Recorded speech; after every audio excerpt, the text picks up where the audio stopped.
takes me way back to the front porch in North Carolina, where my Cherokee grandfather had perfect pitch and would sing this. And he would smoke his pipe.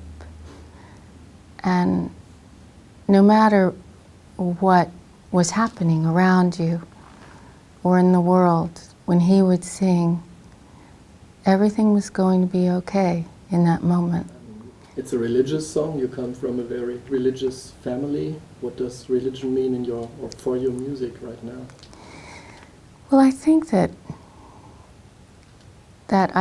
yes, I did come from a very religious family, but I also came from a spiritual family as well, and sometimes they're not the same people. I think everybody thinks that they might have a spirituality that is compassionate, but sometimes the missionary zeal that would be with some of the family members would be about converting you or me into what they believed was the way to believe, instead of having respect for your beliefs.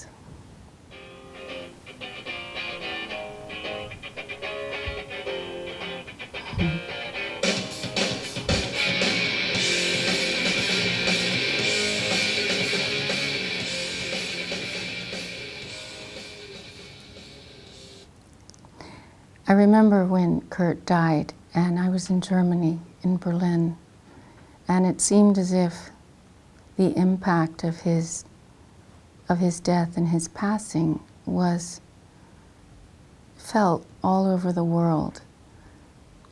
Perhaps because he spoke of things that so many of us from different backgrounds related to.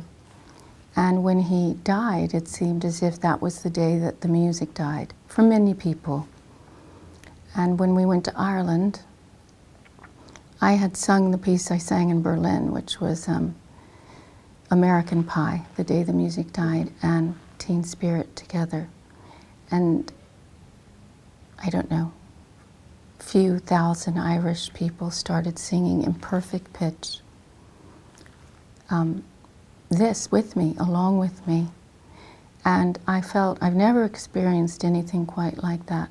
The devotion, almost a prayer, and out of respect for him and his memory. He had such an impact on so many.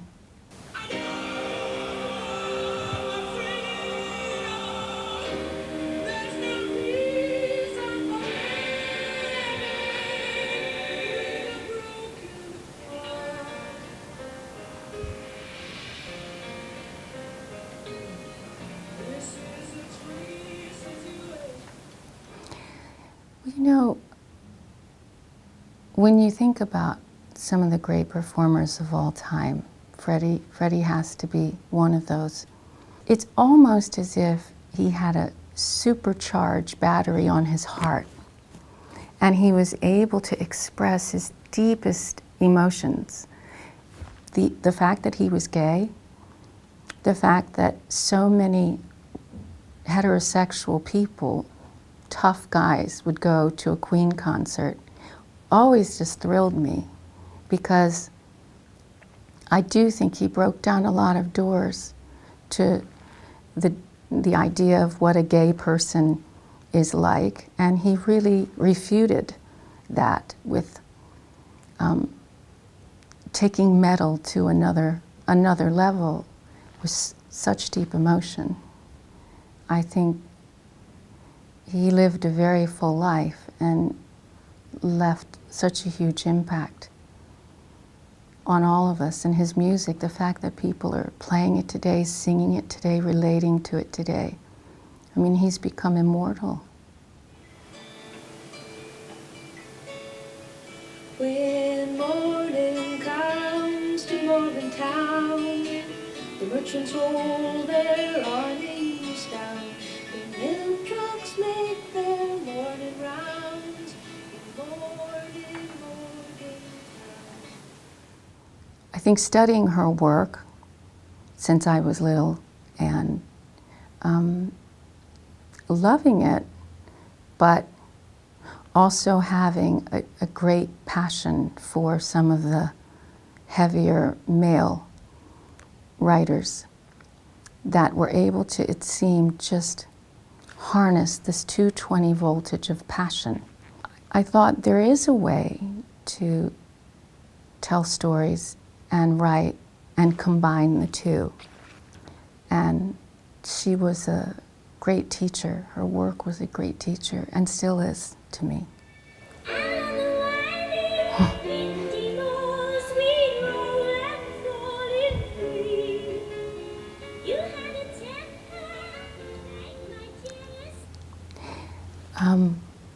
I remember hearing her for the first time, and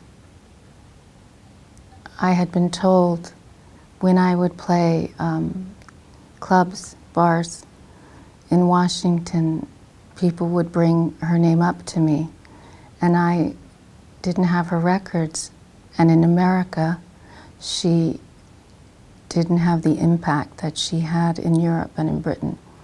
So I didn't grow up knowing about her work, and it was much later in my late teens, 19 maybe, when I heard her music and recognized, I don't know, a way of communicating that made sense to me, and I thought she was an incredible artist from the first moment I heard her work.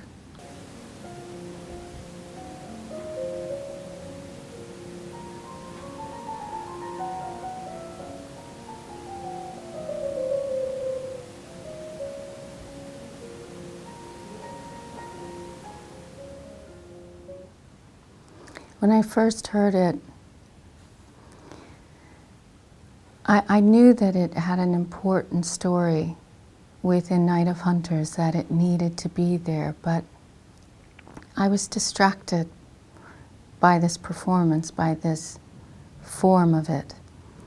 And instead of allowing myself to roll up my sleeves and begin working with it, the variation of it, I was trapped in what it was. And you can't do a variation if you're trapped. You're just useless. So I thought to myself, no, the Chopin piece, it's not something I know what to do with. And then I was in the tropics and it kept stalking me. It wouldn't let me go, wouldn't let me go. And finally, a voice said to me, you're seeing this completely wrong and you need to deconstruct it. And you'll find that he is one of the great grandfathers of jazz music if you just get out of the way and look at the language, particularly in the next section that's coming. And that's when I stopped following the music and I just allowed my hands to move in kind of a instinctive rhythm that didn't have to do with his original construct. But I watched the voicings, the language.